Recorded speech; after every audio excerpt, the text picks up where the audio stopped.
এটা আমি আমার ইনস্টাগ্রাম ফেসবুকে আমি পোস্ট করেছি।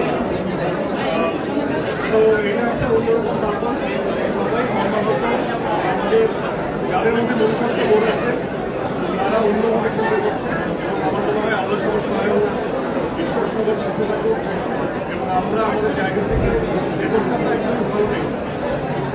তারপরেও সব কিছুই উনি ভেবে রাখেন, ওনার ডিসিশন আমরা শুধু নিজেদের অবস্থান থেকে দোয়া করতে পারি এবং আমরা প্রবলভাবে দোয়া করতে পারি এবং যার যার অবস্থান থেকে আমার মনে হয় এটা আমরা তীব্র চিন্তা জানেন যা করছে প্রতিবাদ করা উচিত এবং দোয়া করা উচিত।